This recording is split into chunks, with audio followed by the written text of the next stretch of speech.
sektor perikanan, sektor perikanan, sektor perikanan, sektor perikanan, sektor perikanan, sektor kelautan dan perikanan.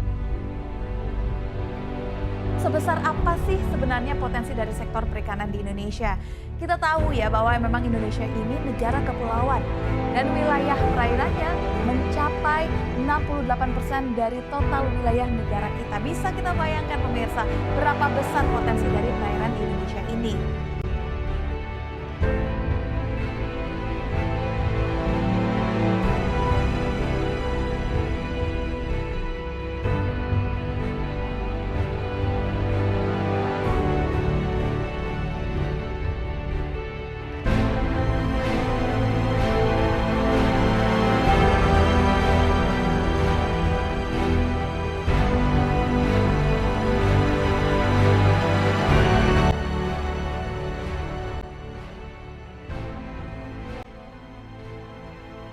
Saya Hafrianto, Kepala UPT Perikanan Budidaya Air Tawar Air Payau Pemerintah Kota Kediri. UPT ini berada di bawah naungan DKPP Kota Kediri, berlokasi di Dusun Kolak Utara, Desa Wonorejo, Kecamatan Ngadulueh, Kabupaten Kediri. Tujuan didirikan UPT ini adalah untuk mengelola budidaya ikan, khususnya air tawar, dalam upaya menunjang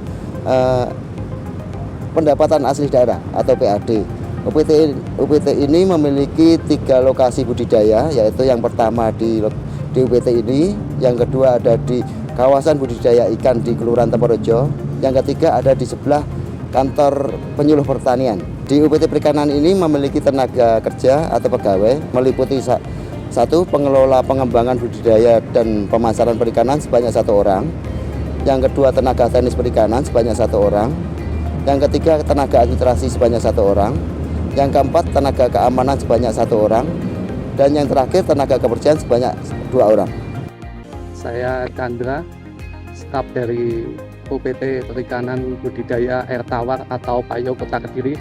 Saya di sini sebagai tenaga teknis perikanan. Untuk UPT Perikanan Budidaya Air Tawar atau Payau Kota Kediri, yang kita budidayakan adalah yang pertama ikan gurami, yang kedua ikan nila, yang ketiga ikan hias berupa koi, ada ikan mori, morinya ikan mori golden black, mori balon, dan juga ada lele. Ini masih menjawab kaitan yang soal pertama tadi ya. Untuk unggulannya kita di koi sama gurami, pembenihan gurami dan koi. Untuk pertanyaan yang kedua, tantangan-tantangan yang kita hadapi biasanya berupa kenaikan pakan, itu yang pertama. Yang kedua adanya hama itu berupa bisa juga kita bilang burung, ada biawak, ada juga ular, itu yang biasanya dia memakan ikan. Yang ketiga kaitan dengan pemasaran, harganya cenderung stabil, bisa naik turun. Untuk risiko yang utama dalam proses pemijahan atau budidaya itu kendalanya biasanya dari ikan gurami, kadang juga dari koi. Kalau koi itu biasanya kalau induknya tidak siap, tidak matang bonat, telurnya atau benihnya itu banyak yang mati. Kalau untuk gurami biasanya dari pergantian pakan dari cacing ke pelet itu biasanya risiko kematiannya agak banyak. Terus yang ketiga mungkin dari faktor cuaca itu juga berpengaruh terhadap proses produksi atau budidayanya. Untuk proses pemasaran bisa mulai dari peralatannya ya. Jadi untuk pertama itu yang harus kita siapkan itu berupa plastik, kemudian tabung oksigen. Untuk tahap kedua, ikan itu sebelum kita kirim atau kita panen harus kita puasakan.